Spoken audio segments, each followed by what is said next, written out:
بسم اللہ الرحمن الرحیم اللہم صلی علی محمد وعلی آل محمد کما صلیت علی ابراہیم وعلی آل ابراہیم انک حمید مجید اللہم بارک علی محمد وعلی آل محمد کما بارکت علی ابراہیم وعلی آل ابراہیم انک حمید مجید۔ شب برات چھٹکارے کی رات، نامہ اعمال بدلنے کی رات۔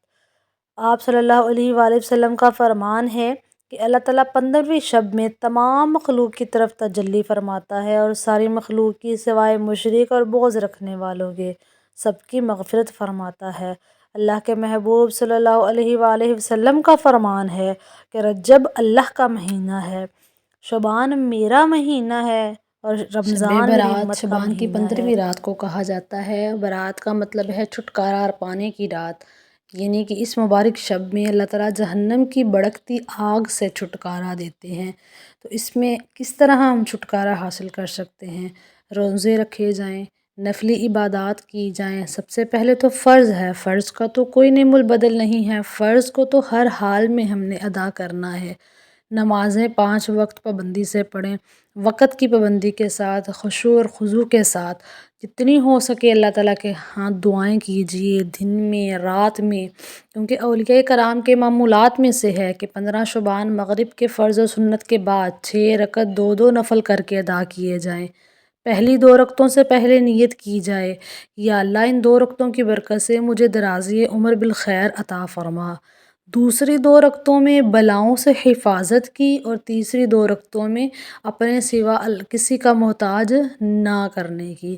اب ان کی ترتیب کیا ہے؟ 6 رکعتوں میں سورہ فاتحہ کے بعد جو چاہیں وہ صورتیں پڑھ سکتے ہیں، چاہے تو ہر رکعت میں سورہ فاتحہ کے بعد 3 بار سورہ اخلاص پڑھ لیں۔ اب ہر 2 رکعت کے بعد 21 بار سورہ اخلاص، قل هو اللہ احد، پوری صورت، یا 1 بار سورہ یاسین شریف پڑھیے، بلکہ ممکن ہو تو دونوں ہی پڑھ لیجئے، یا اس طرح بھی ہو سکتا ہے کہ ایک شخص بلند آواز سے پڑھ لے اور دوسرے خاموشی سے سن لیں۔ اب اس میں مسئلہ یہ ہے کہ سننے والا اس دوران زبان سے یاسین شریف کچھ بھی نہیں پڑھے گا، کیونکہ جب قرآن پاک کو بلند آواز سے پڑھا جاتا ہے تو یہ اس کا ادب ہے کہ سننے والے ہوتے ہی ثواب کا خاموشی سے اس انبار کو لگ جاتا سنتے ہے۔ ہیں۔ اللہ پاک فرماتا ہے کہ کوئی ہے مجھ سے رحمت طلب کرنے والا جس پر میں رحمت کروں، کوئی ہے مغفرت مانگنے والا جس کی میں مغفرت کر دوں۔ تو اگر ہر بار سورہ یاسین شریف کے بعد دعائے نصف شعبان بھی پڑھی جائے تو اللہ کی رحمتوں کا نزول ہو جائے گا۔ حضرت خواجہ نصیر الدین چراغ دہلوی فرماتے ہیں شب برات کی رات 300 بار جو یہ پڑھ لے وہ کبھی بدبخت نہ ہوگا۔ یا حی یا قیوم برحمتک استغیث، 300 بار شب برات کی رات خصوصی طور پر مجرب نسخہ ہے یہ۔ اچھا، یہاں پر ایک مسئلہ لازمی جو میں مینشن کرنا چاہوں گی، بہت سے ایسے لوگ بھی ملیں گے جو کہیں گے کہ کہاں لکھا ہے، یہ کس حدیث سے ثابت ہے؟ تو حدیث سے ثابت ہمیں یہ ہو چکا ہے کہ شعبان المعظم میں جتنی ممکن ہو فرائض کے ساتھ ساتھ نفلی عبادات کا بھی اہتمام کیا جائے، تاکہ ہمارے گناہ، ہماری برائیاں ختم ہو جائیں۔ جب ہمارے نامہ اعمال تبدیل ہوں تو ہم نیکیوں کی حالت میں ہوں، ہمارے پاس اچھے اعمال کا جو ہے وہ ایک ریکارڈ موجود ہو، سٹارٹنگ ہی ہماری اچھی ہوگی تو اللہ تعالیٰ خیال رکھے تو آنے والے دنوں میں، آنے والے سال میں ہم پر رحمتیں ہی رحمتیں ہوں گی۔ پورا سال جو ہے وہ ہم لوگ گناہ کرتے ہیں، پورا سال ہم لوگ کوتاہیاں کرتے ہیں، تو اگر اس رات عبادت کر لی جائے تو کم از کم نیکیوں کا جذبہ ہی انسان میں آ جاتا ہے کہ اللہ تعالیٰ نے ہمیں ایک رات دی ہے جس میں ہم خشوع اور خضوع کے ساتھ عبادت کریں، تو اللہ تعالیٰ کو ہو سکتا ہے ہماری وہ نیکی اتنی پسند آئے کہ ہمیں پورا سال جو ہے وہ نیکیوں کی توفیق ملتی رہے۔ اس رات جو ہے وہ نامہ اعمال تبدیل ہوتے ہیں، کتنے لوگ اگلے سال پیدا ہوں گے، کتنے لوگ فوت ہوں گے، ہر طرح کا اللہ تعالیٰ ایک حساب جو ہے وہ پورے سال کا لکھ لیتا ہے۔ تو اللہ تعالیٰ حالت ایمان میں موت لکھے ہماری، اور جو ہمیں اللہ تعالیٰ نے اولادیں دی ہیں، ہمیں نعمتیں دی ہیں، ان کی حفاظت فرمائے۔ تو اپنی دعاؤں میں جو ہے وہ ساری امت مسلمہ کو، خصوصی طور پر فلسطین اور غزہ کے لوگوں کو یاد رکھیے گا۔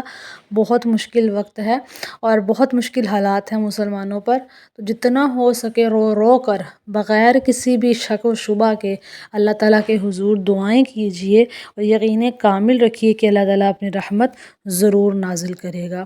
اس رات دیگر نوافل کے ساتھ صلاۃ و تسبیح کا بھی خصوصی اہتمام کیا جائے۔ اس کو پڑھنے کا طریقہ کیا ہے یہ بھی میں بتا حدیث میں دیتی آتا ہوں ہے کہ اگر ممکن ہو تو روزانہ صلاۃ و تسبیح پڑھی جائے، اگر ایسا ممکن نہیں تو کم از کم ہفتے میں، مہینے میں یا سال میں ایک بار ضرور اس کو ادا کیا جائے۔ اگر ایسا بھی نہ ہو سکے تو کوشش کی جائے کہ کم از کم زندگی میں ایک بار ضرور صلاۃ و تسبیح کا اہتمام کیا جائے، کیونکہ اس میں اللہ تعالیٰ کا ذکر خیر ہوتا ہے اور اللہ تعالیٰ کو اپنا ذکر کثرت سے کرنا بہت پسند ہے۔ اس کو پڑھنے کا طریقہ یہ ہے کہ ہم نے پہلی رکعت میں تکبیر تحریمہ اور ثنا کے بعد 15 بار سبحان اللہ والحمد للہ ولا الہ الا اللہ واللہ اکبر پڑھنا ہے۔ سورہ فاتحہ اور دوسری سورت کے بعد رکوع سے پہلے پھر 10 مرتبہ، سبحان ربی العظیم کے بعد پھر 10 مرتبہ، رکوع سے جب وہ کھڑے ہوتے ہیں قوما میں پھر 10 مرتبہ، پہلے سجدے میں سبحان ربی الاعلیٰ کے بعد 10 مرتبہ، دونوں سجدوں کے درمیان 10 مرتبہ اور دوسرے سجدے میں بھی سبحان ربی الاعلیٰ کے بعد 10 مرتبہ۔ تو یہ کل ملا کر 75 بار جو ہے وہ ایک رکعت میں پڑھا جاتا ہے۔ 75 یہ ایک کر کے جو ہے تسبیح وہ ہے جس کو 300 ہم بار مکمل کرتے ہیں، اور 300 بار جب ایک ہی صورت میں، ایک ہی ردم میں کثرت سے خشوع اور خضوع کے ساتھ اللہ کا ذکر کیا جائے تو رحمتیں نازل ہوں گی ہی ہوں گی۔ تو نیتوں کو صاف رکھیے اور کوشش کیجیے کہ ہر مسلمان کم از کم اس طرح کی مبارک راتوں میں جو ہمیں ملتی ہیں ایک بار یہ صلاۃ و تسبیح ضرور پڑھے اور دعاؤں کا اہتمام خصوصی طور پر کیجیے۔ ویڈیو میں ہونے والی غلطیوں کو اگنور کیجیے گا، کمنٹ میں ضرور اچھی اچھی دعائیں لکھیے گا تاکہ اس پر آمین کہہ کر ہم سب دعاؤں میں شامل ہو جائیں۔